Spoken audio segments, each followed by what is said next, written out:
students, now we are going to have a look at clean room software engineering, and then from clean room software engineering we'll try to arrive at clean room software testing, and we'll see how do we do that. Name clean room, it came from fabrication of semiconductors industry.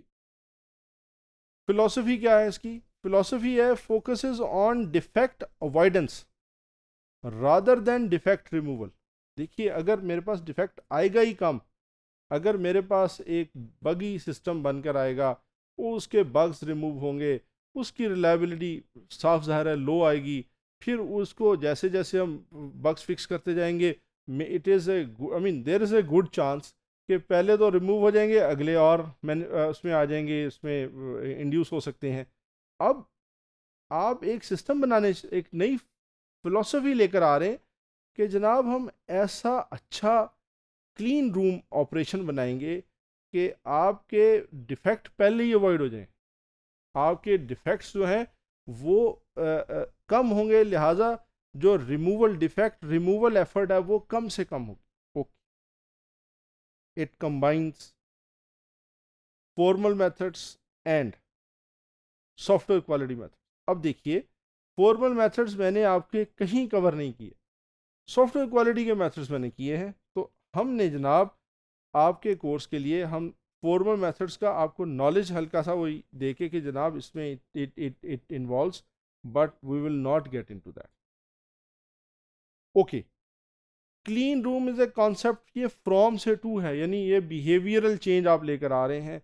आप कह रहे हैं कि जनाब shifting of practices है, from what to what. ये इसको देखते हैं जनाब, from individual effort to peer reviewed effort.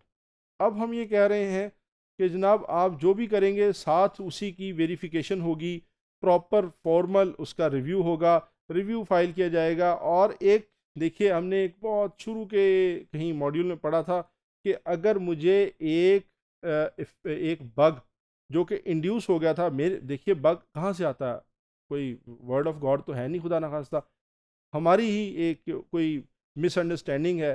For example, मैंने रिक्वायरमेंट सोचा कि x should be equal to x plus y by 2, जो कि होना क्या चाहिए था, x plus y total x plus y by 2 नहीं होना चाहिए, and whole in the bracket by 2. अब जो डेवलपर था वो फिर बेचारा, उसने वो जल्दी में लिखा, तो उसने क्या किया, x प्लस वाई बाई 2 या x by 2 plus y by 2 कर दिया उसने. अब और दूसरा उसने क्या किया, 2 से डिवाइड करते हुए एक x इंटीजर ले लिया. करते कराते आपकी इंड्यूस होते गए, फॉल्ट कहाँ से चला कहाँ पहुँच गया. हम ये चाहते हैं कि फॉल्ट जहां ओरिजिनेट करे वहीं पे उसको आइडेंटिफाई किया जाए और वहीं पे उसको हैंडल कर लिया जाए. वेरिफिकेशन भी यही कहती है. अब आप ये गौर करें कि हमने इंडिविजुअल एफर्ट से पीयर रिव्यूड की तरफ चले गए कि जो चीज़ जहां हमने हुई डेवलप हुई, आपकी बिजनेस डॉक्यूमेंट बनी, आपकी ऑपरेशनल प्रोफाइल बने, जो भी आपका डिज़ाइन बना, आपकी स्पेसिफिकेशन हुई, वहीं आपने उसको रिव्यू कर लिया. आपके फॉल्ट का लेटेंट रहने का चांस थोड़ा हो गया. एक तो था जो मैंने पहली एग्जांपल दी, स्पेसिफिकेशन ही गलत थी. स्पेसिफिकेशन तो सोच सही रहे थे आपके जो सीटीओ साहब थे, लेकिन वो गलती से जल्दी में वो इस तरह लिख गए. डेवलपर आए, उन्हें शक था कि अच्छा यूं है या यूं है, उन्होंने एक और एंगल ले लिया. किधर रुकेगी बात? तो हम क्या करें, इंडिविजुअल एफर्ट से पीयर रिव्यूड की तरफ जा रहे हैं. Next, sequential development to incremental development. पहले हम क्या करते थे, सीक्वेंस में अगर आप देखें आपका वाटरफॉल मॉडल, पूरा का पूरा स्पेसिफाई करो, पूरा का पूरा डिज़ाइन करो, पूरा इम्प्लीमेंट करो, पूरा टेस्ट करो, पूरा मेंटेनेंस में नहीं.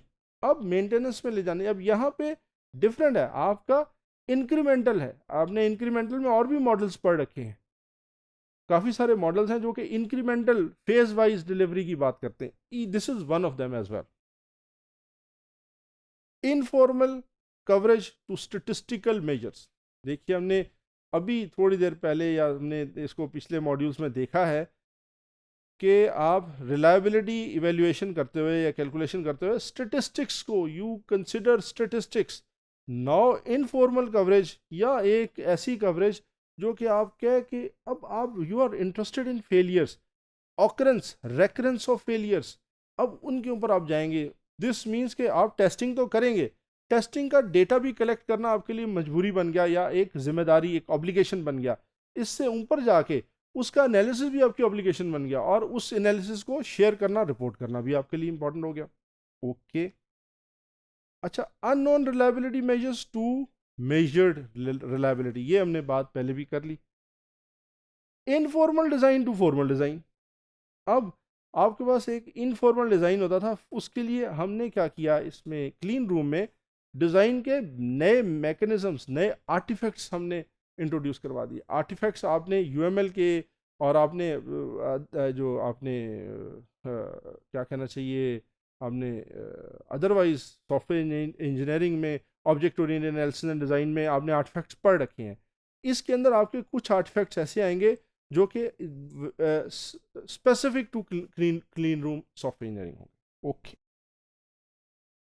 Clean room software engineering involves integrated use of software engineering modeling, then program verification, then statistical software quality assurance, and verifies design specification using mathematically based proof of correctness। अब ये वो area जिसमें मैंने आपको कहा कि फॉर्मल एस्पेक्ट्स या formal methods को clean room software engineering involve करेगी। हम इस एरिया को टच नहीं करेंगे क्योंकि अदरवाइज हमारी डिस्कशन सॉफ्टवेयर टेस्टिंग से निकल के किसी और एंगल पे चली जाएगी। कुछ एरियाज़ को हम ब्रॉडली ओवरव्यू लेंगे, लेकिन इसके अंदर हम नहीं जाएंगे। ये सब पूरा एक आपका शायद कोर्स होगा इंशाल्लाह। अच्छा, relies on statistical use of testing to uncover high impact errors and generally follows an incremental, ये हम पहले भी बात कर चुके हैं, इंक्रीमेंटल प्रोसेस हो गया। अब इसके बेनिफिट्स को भी देख लेते हैं। बेनिफिट्स में सबसे पहला बेनिफिट जो कि सॉफ्टवेयर टेस्टिंग रिलेटेड भी है, फेलियर रिडक्शन। अब फेलियर डिटेक्शन नहीं है, पहले आपकी थी फेलियर डिटेक्शन, अब है failure reduction. Than less development time and better product life. अगर डेवलपमेंट टाइम आपका डिक्रीज कर जाएगा, आप गौर करें जब आप बग फिक्सिंग कर रहे हैं, अगेन आपका डेवलपमेंट टाइम तो उसमें यूज़ हो रहा है। This means failure reduction will also add to less development time, and these two will add to better life of the product।